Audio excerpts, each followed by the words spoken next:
again. Thank you for attending. I'm so excited to be able to support you today. So I will be asking you all some questions along the way. Feel free to use the chat box to respond. If you're able, that would be great. You should right now see a screen that says Resume Writing Candid Class. For a moment, I'm going to flip the screen and you'll see my face. I want to try to interact with you all just a little bit. So hello again, thank you for attending today's Candid Class. I am bringing these because I want to bring value to the communities that I really aspire to support the most, and that that are near and dear to me. And I really feel like a lot of the individuals I've come across in my own career coaching work and just throughout my own networks, a lot of times there is hesitation on feeling confident enough to go for an ideal job or an opportunity that might just present itself. So a lot of these things that attribute to this lack of confidence oftentimes stem from lack of preparedness. And in that vein, I wanted to offer these type of free resources and webinars to help folks, button up on some skills that I know that we're not always being attentive to be sharp of, because we're not job hunting every day.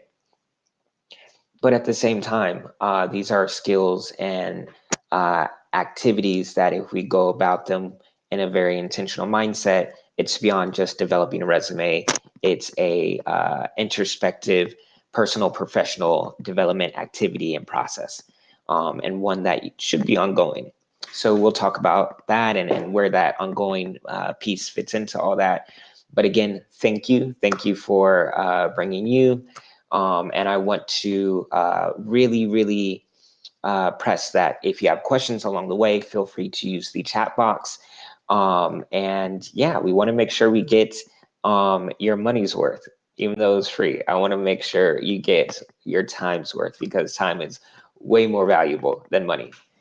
All right, let's get underway. So now I will be flipping back to my PowerPoint slides, and you should be seeing those now. So for those who don't know, my name is Corbin Pickett, and I'm a career coach, among a few other things. I'm a personal brand coach, career coach, mentor, mentee trainer, CSR consultant. That's an acronym for corporate social responsibility, and a team development facilitator as well. So I wear many different hats, but at the root of it, it is very simplistic. At the root, I focus on intentional relationship building. So I feel like all of this professional development stuff, whether it's your resume or LinkedIn or how we show up in social media or networking, all of that really stems into intentional relationship building techniques and strategies. And let's get into a little bit more about that after I share a little bit more about me.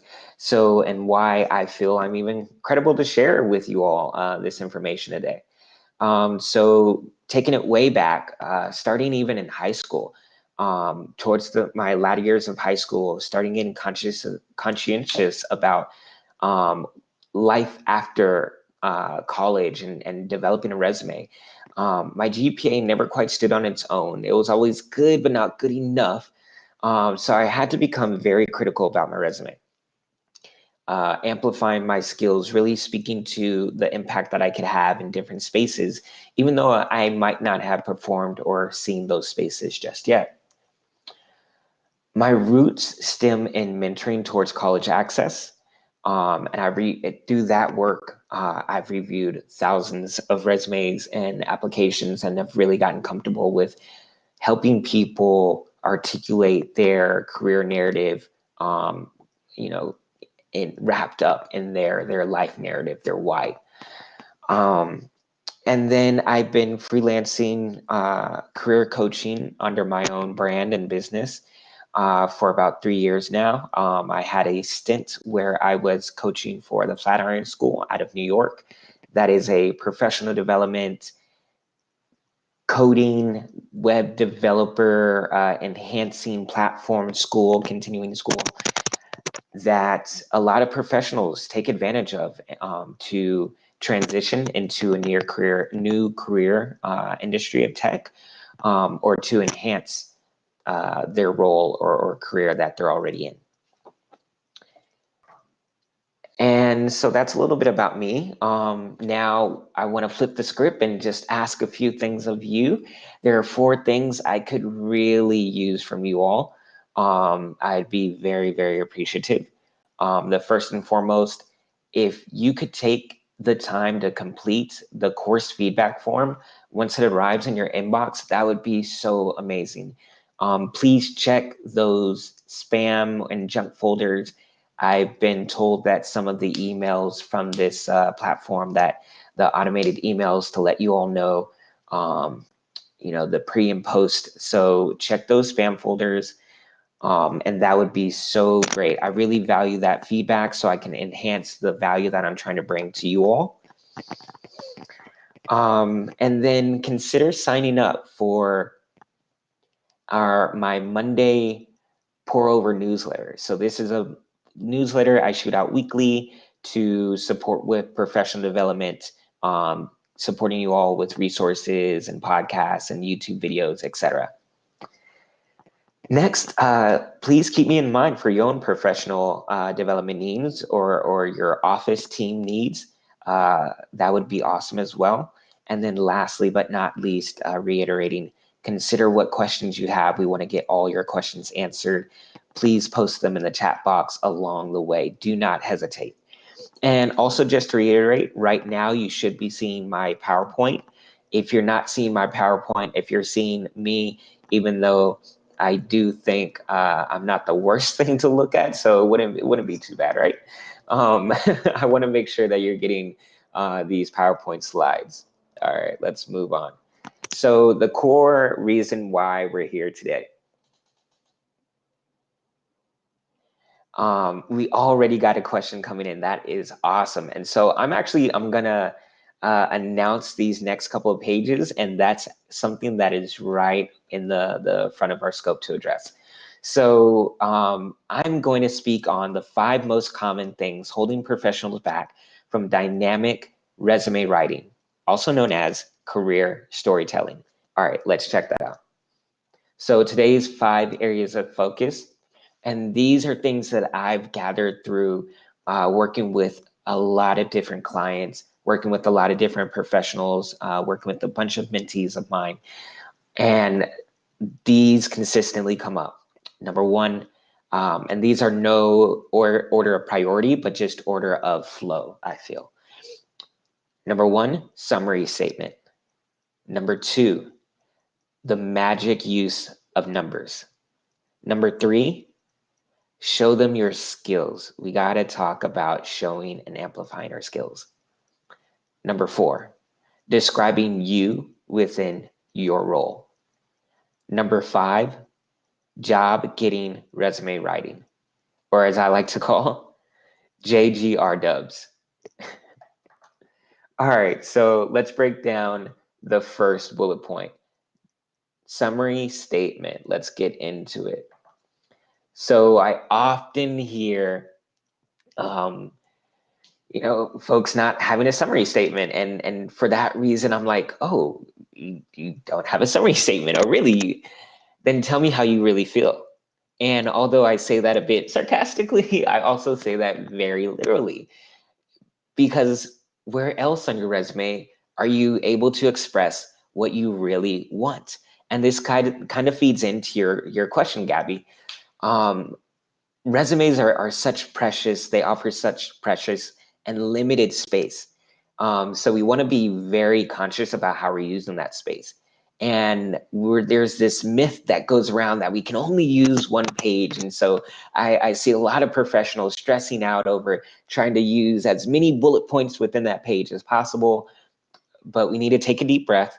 We can use 2 pages. I'll get more into the details of where that's relevant, but we want to share a career story. And part of sharing a story is not consolidating it just to mere bullet points. So again, the summary offers this brief chance for you to express what your aspirations are, what you're aspiring towards. My thoughts when clients say, well, I heard or I was told not to have a summary, I always ask, how relevant is this person or their advice? You know, it could be someone that we just look up to, admire, and they're just speaking, you know, by the seat of their pants. How much validation is really in what they're saying?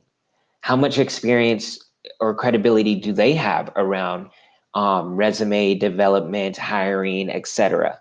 And what time period was this? So, you know, again, around the relevance of this advice. Was this 5 years ago, 10 years ago? You know, a lot has changed in the ability to show personality through a resume. And then also, are you applying to them or through them? If you are, then definitely take their advice. You know, that's one caveat, because you want to appeal to the audience in that case, because a resume is a piece of sales material. So if you're getting that direct feedback from someone you're applying to, sure, then it's a little bit more credible. It's a lot more credible, actually. But typically that's not the case. And then lastly, what research have you done to compare yourself to this insight? You don't want to just be taking different folks' input left and right and not really measuring it up against anything. You know, who are those sounding board individuals in your life? Are they mentors or close friends or colleagues that you can say, hey, you know, I recently got this advice and I wanted to know, does this measure up to what you think? So moving on, let's not let what you want be a mystery. Use that chance to write what role you want, what type of role you want. Express the transferable skills you wish to leverage. Speak to your desired impact. So a couple of examples, and again, you know, I will stress at the end, take advantage of reaching out for a free career coaching call, and we can absolutely get into some details here. But here are a couple of examples of what makes for a good summary. Example 1. I'm a passionate nonprofit professional with a decade of community engagement and project management experience supporting the development of urban infrastructures. That gives such a strong overview of an individual that I'm about to read over their professional career. I get everything in that scope. I know if I go on and read a job that is outside of that scope, then I'm probably, as a recruiter or HR member, going to be looking for transferable skills. I understand that not everyone has worked in the same industry that they're currently in or applying towards. So it prompts me, it sets me up to how I want to grasp and take in the rest of the resume. Here's example number 2. I'm a dedicated marketing professional with 5 years of honing data analytics skills that I look forward to leveraging in a social impact-driven organization. So this is a wonderful way to express how you want to leverage some strengths of yours in potentially a new industry. And you set the reader up, you call that out right out the gate. Hey, I'm looking to leverage these in a different space than I'm currently in. And so that way you alleviate any mystery that someone might develop as they're reading over the remainder of your resume. All right, let's move forward. Point number 2, numbers, numbers, numbers. Every time I see this move to this slide, I think of Can You Pay My Bills? The song, because legit numbers are that important, and do not quote my singing skills or ability because there are none.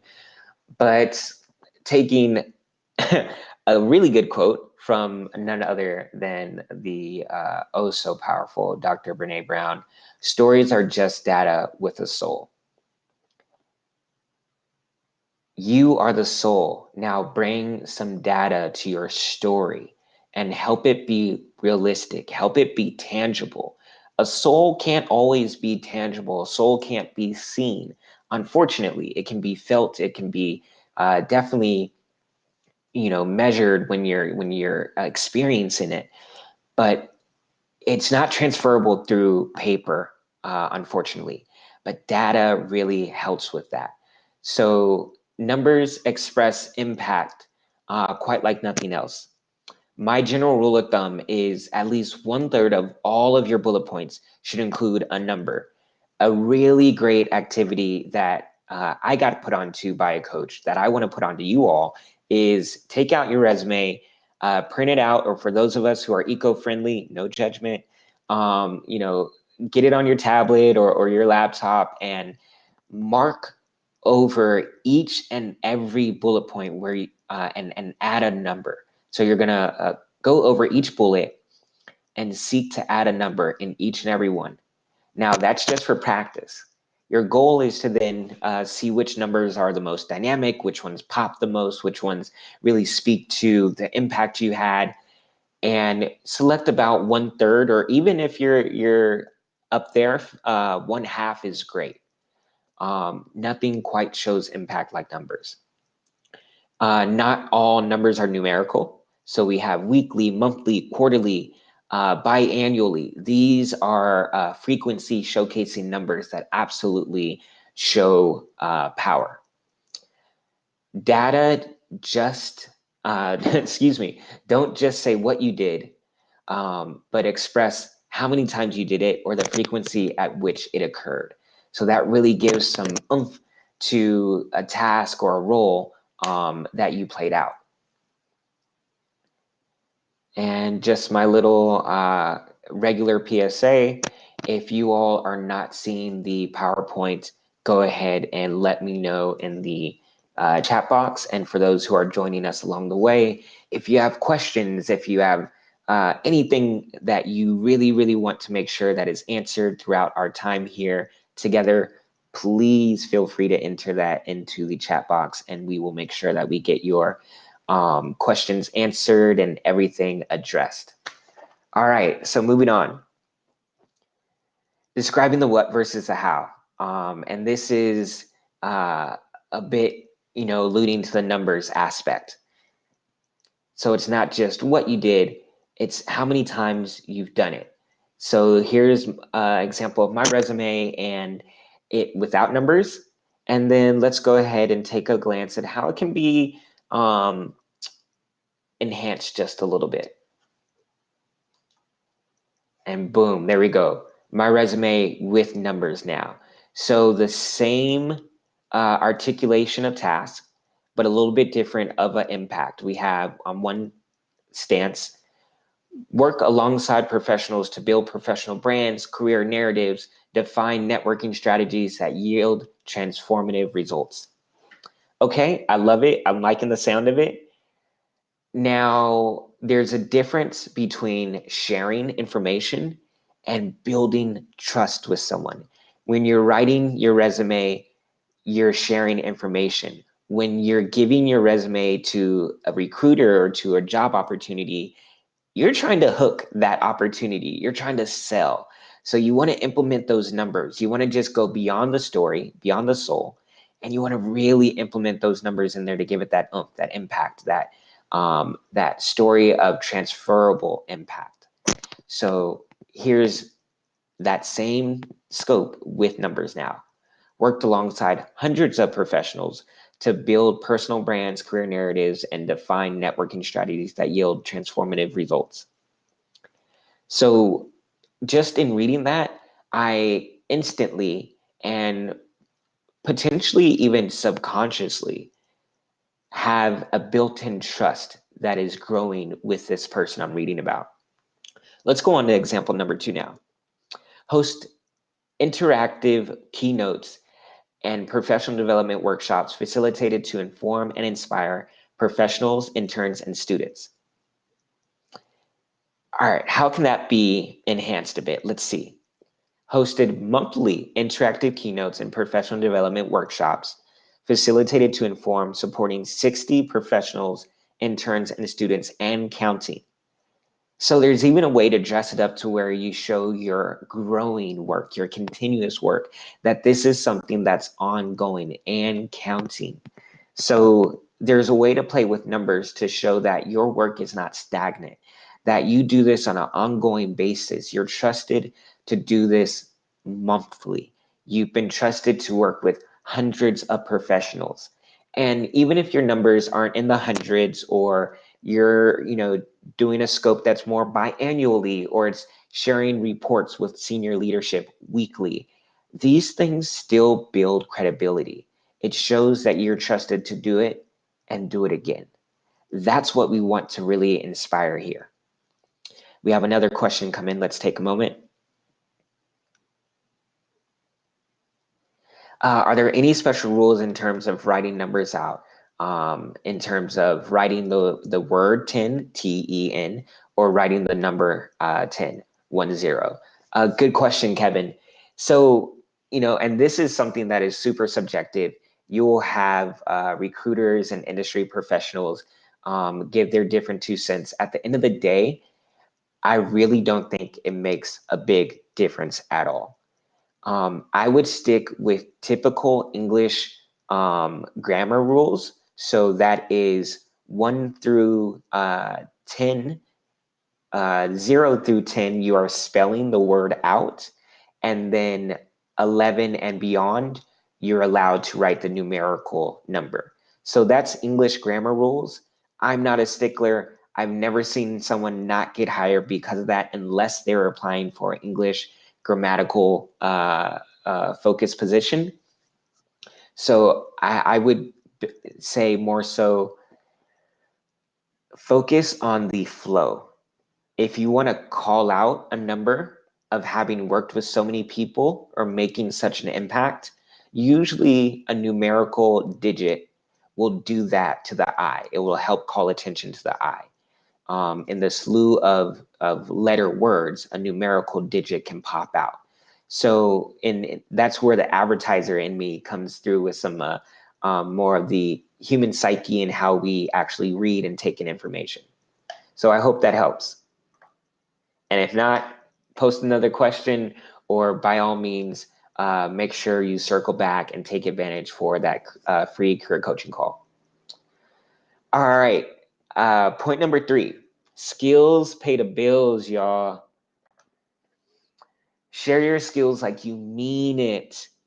So often I see folks without skills section, or maybe they just have a certain type of skill in their skills section, maybe just technical skills.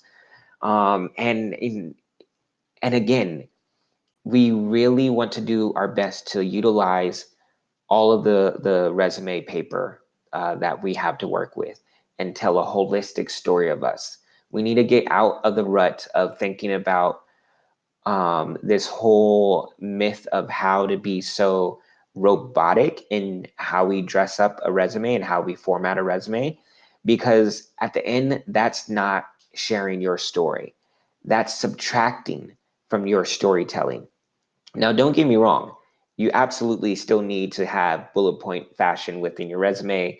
But I'm more so speaking to feeling a bit more liberated in how you express your skills and actually having a skills section. And I'll express a little bit more about that here. So not giving critical thought about how you're prioritizing your skills and your strengths is even more than subtracting from your story, it's subtracting from your happiness. Because when you're not being proactive about expressing what skills you take pride in, what strengths you take pride in, then you're putting it in someone else's hand and someone else's mind to try to place you in a role of which you don't know if you're going to love or not, because they're just trying to go off what information they have. So we need to guide them and make sure that you are thinking internally about what are the skills and the strengths that you love to exude the most. Sure, there may be some that you're really, really great at, but what if you're, amazing graphic designer, but you don't want to do graphic designing anymore?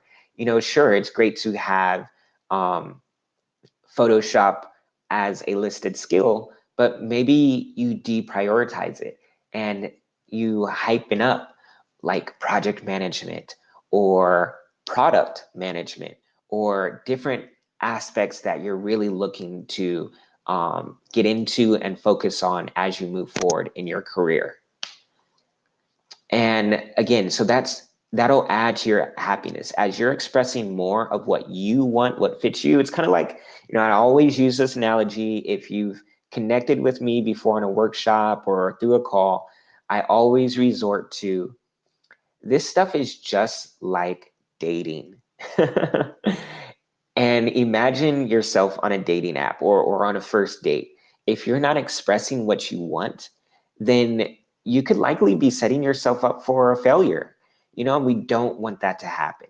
So, if you're like me and you really, really, really want to have kids and that's, part of your future, and you're on that date and you think things are going really well, then you should probably bring that up. I mean, not maybe on the first date, but soon. And for the sake of trying to speak in existence the things you want and the people that can meet your expectations for them. If I hold silent the things that I truly want in a relationship, then it will be to my discomfort and lack of satisfaction later on. So make sure that you're expressing those skills. You want to express them holistically. So we're talking the trifecta, your hard skills, your soft skills, and your tech skills, thus giving you a holistic view of giving some continuity to the holistic you. And that's really powerful in a space where, on a resume where it's so two-dimensional and so objective. We want to be able to give personality and life to you where we can. So if we see someone is, a dynamic web coder and they have all these tech skills lined up, it also really helps if you throw on there your soft skills and how you're a dynamic communicator and how you're a really patient, active listener, things that help, ease people's minds of these stereotypes that might come with certain industries or certain skill sets. So offering that holistic picture of you, again, can just give more life to the person that you are and the environment that you can be best placed in. And expressing skills and strengths on a resume are like sharing emotions in a story. These are the most transferable, descriptive words within storytelling. So, again, the concept of trying to speak into existence of what you want. Not everyone can understand a past job that you had.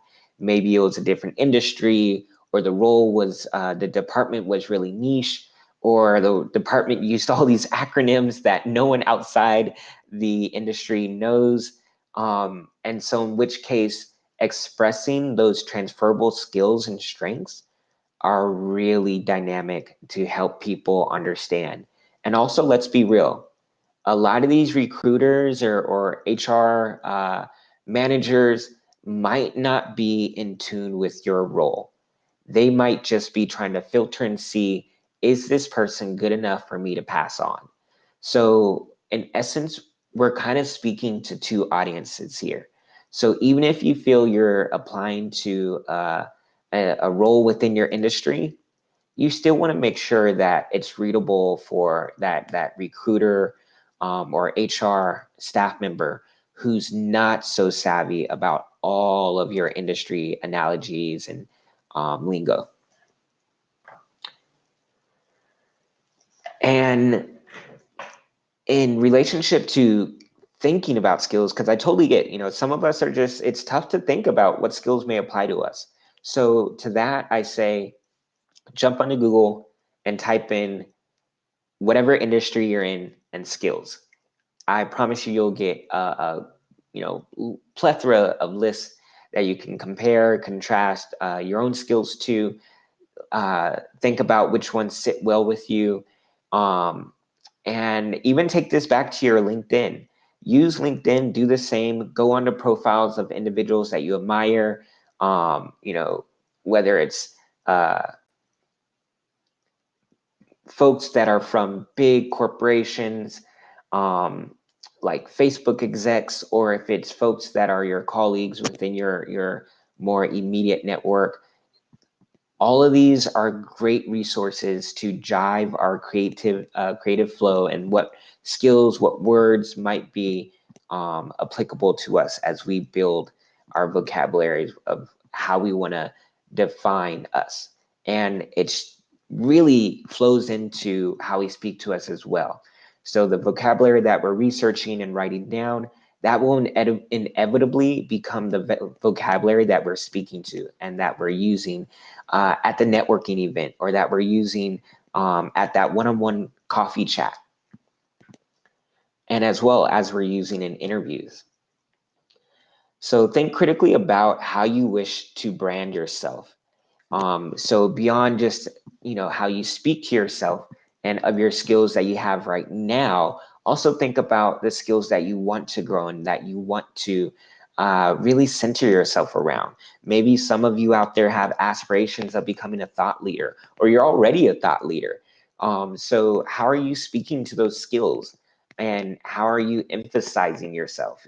One of my mentors, he's so awesome in this category, and he's in the world of VR and AR and helping organizational health consultants and organizations understand people and people culture.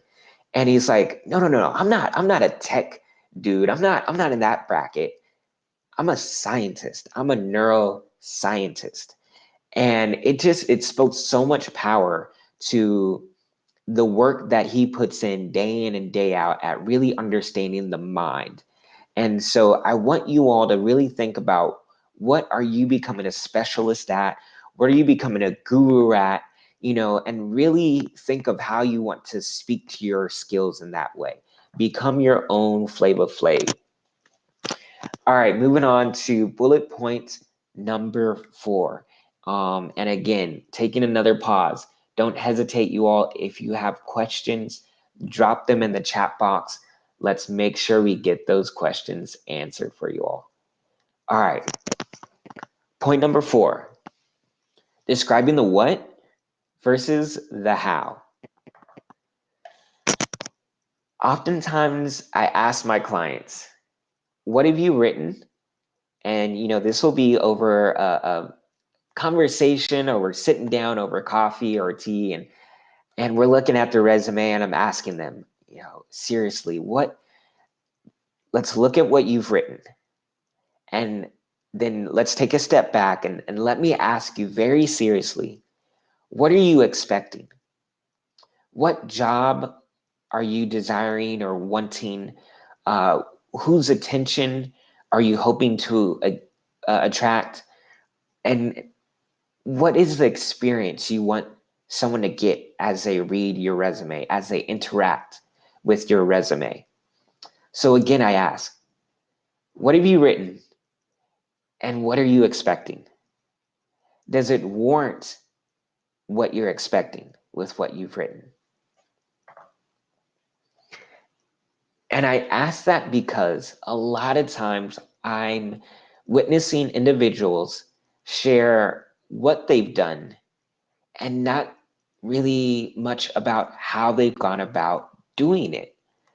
And so to me, if I'm on the other end just reading these resumes that are positioned this way, oftentimes what I'm sharing with myself, what I'm thinking is, wow, really what they've just shared with me is how they've gone about not getting fired.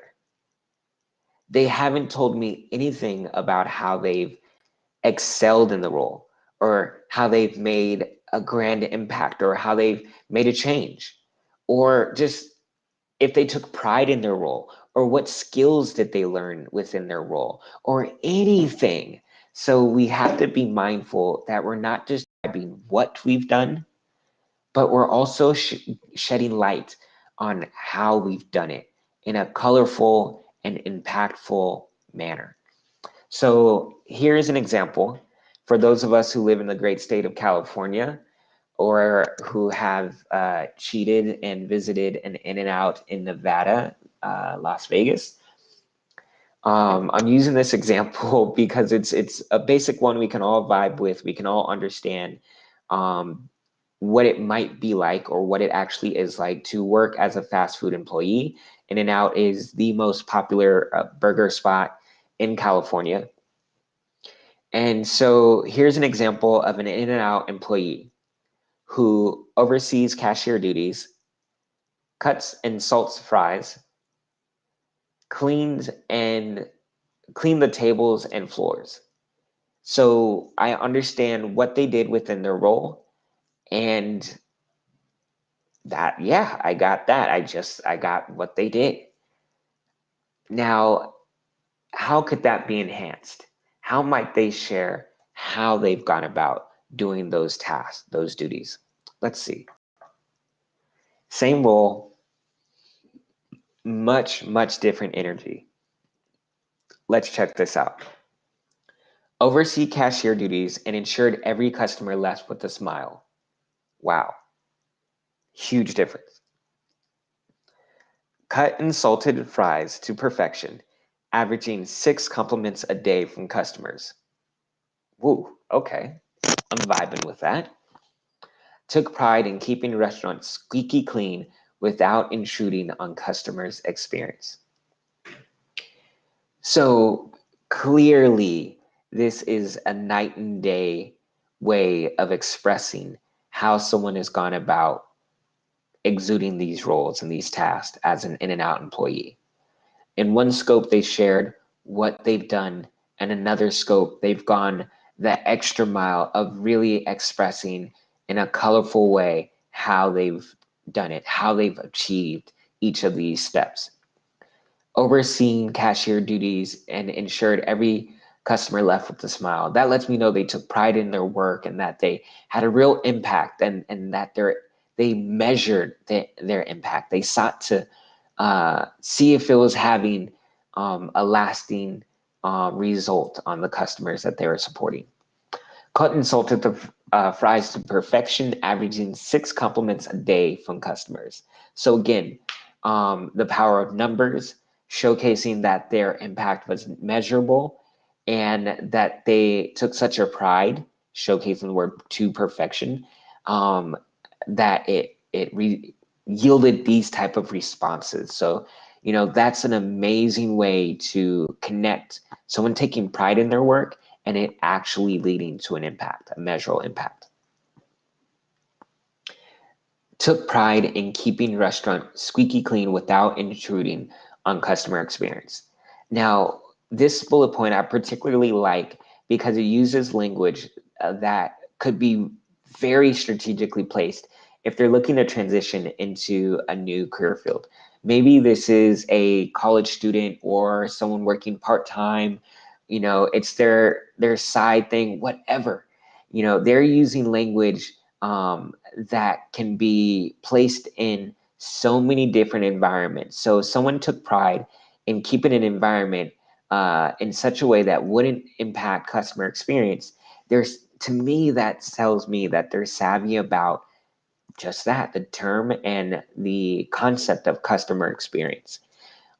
So that really helps me see this person beyond this role potentially, if that's what they're positioning themselves for. So again, that's some insight on how we can get a little bit motivated to describe more of the how behind what we've done within our roles. Again, to be cognizant of adding those numbers to show real impact.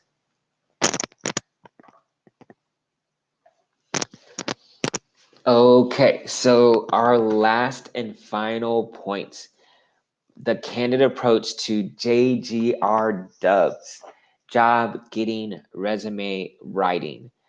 Oftentimes,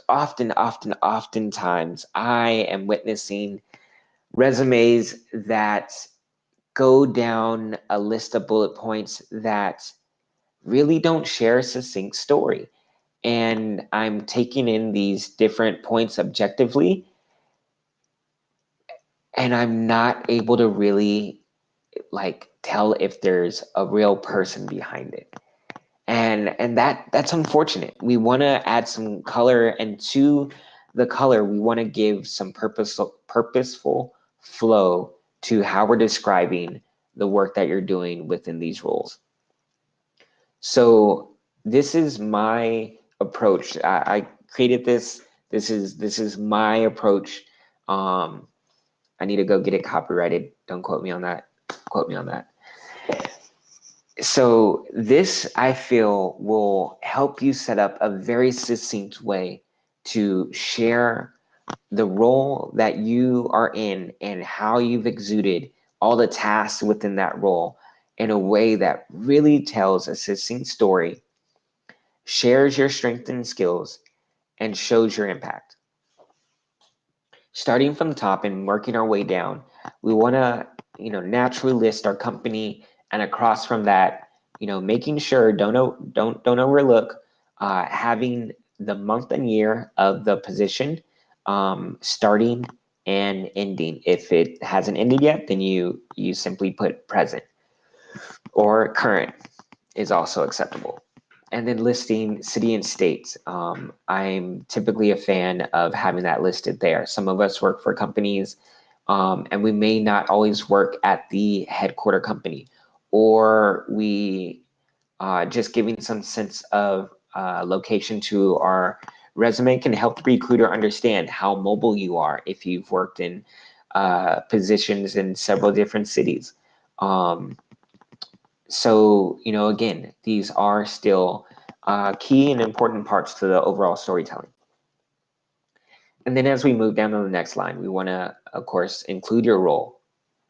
And below that, here's where things might get a little different for some of us. Excuse me. We want to make sure that we are giving context to our details. The reason being is that there is so much information going onto a resume that if we're just throwing bullet points at a reader, it's hard to digest. I don't know how many resumes you all are reading on a daily basis, but take a challenge of reading 100 throughout the day and let me know how many stick in your mind. So, it's really in our scope of interest to make sure that we're being critical at sharing us in a holistic way. So we really do allow our holistic personality and dynamicness bleed through the paper.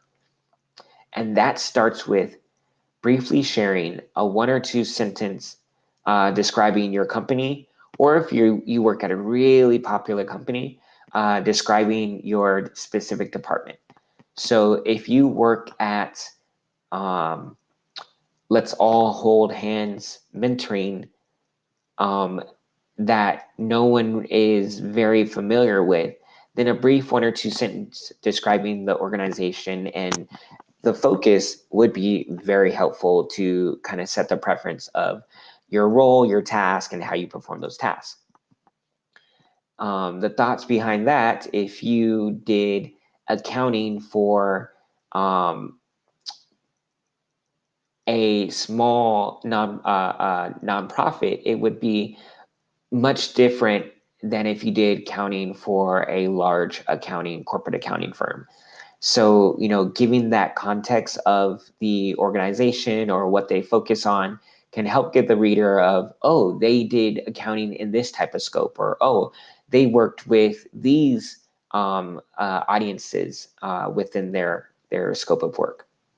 So it sets the premise. And then if you work for a large company like Facebook or Google, then describing the department would probably be a very good route to go. So moving on from there, your first bullet point, you want to describe your role holistically with a brief sentence. So a simple overview of what your primary or key objective is, typically what I define that, or will help, what I say to help clients to try to define that is, what are you there to protect? What are you there to make sure happens? So that might be a holistic way to view that one brief sentence to kind of consolidate your overall role. And then from there, we want to build, and this will vary from each of our resumes, depending if we have 1 to 2 pages or, how many jobs we've had in our past. Your most recent job or your most relevant job should be the one with the most bullet points to describe it. So if your most recent is your most relevant, then it will be your longest. If you have a bridge job as your most recent job, a job that just helps you, sustain yourself for financial means or whatever means temporarily as you transition into something that you really want, then focus on less bullet points there and more bullet points on a prior position that is very relevant or more relevant. So the first bullet point, you've described that brief yet holistic overview of your role, and that sets us up perfectly for the next few bullet points that should express a skill or a strength of yours through a prominent or central task or project within your role. So if you did a lot of project management, you want to express just that. I leverage my skills in project management to see to these tasks being done in a regular fashion. So you want to speak directly to these skills, these strengths. Don't dance around it. Don't feel like you are, being too aggressive with industry words, or as they may call it, quote unquote, buzzwords. You're speaking to your skills. You're speaking to you. And as we move on, we want to then, as we conclude the job role description, with a bullet point or two on what is a clear accomplishment or impact you had within the organization or your role. So what might be something that you're really proud of, or something that you look back and you're like, wow, I did that. I pulled that off, or I've really been able to manage that successfully. You want to note those accomplishments and call them out. And don't hold back from expressing some personality behind it. Like, I took pride in managing a pilot program for an entire year. So stuff like that helps readers understand, if they took pride in a task like that or a project like that, then they'll bring some real positive energy to the scope of work that I want to bring them in for. So it's beyond letting them know that you can do it, and it's letting you know that you can do it with pride. So this is my candid approach to job getting resume writing, taking a reader start to finish from understanding the company you're in, the role you're in, what purpose your company or that department has, what purpose or focus your role has within that company or department, and then highlighting your skills and strengths within your primary task and projects, and the cherry on top of concluding with your accomplishments or the clear impact that you had for that organization or within that role. So this is a way to put the reader at an ease of mind, making it easy for them to walk through your resume and, comprehend all the dynamicness that is you. And that's precisely the experience that we want to be able to offer as folks are, as you're sharing your resume with folks.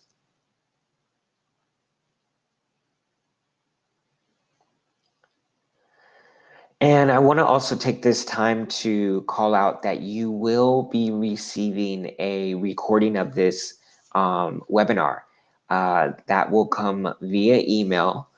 Check those spam and junk folders for the follow-up emails from this webinar if they do not come directly in your inbox.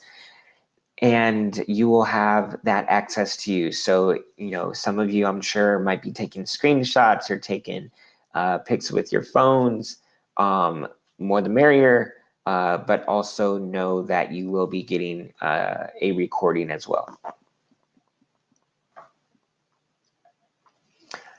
A recap and questions. So if you have yet to get those questions in, please make sure you do so. Let's make sure you don't leave here with any lingering thoughts on your mind.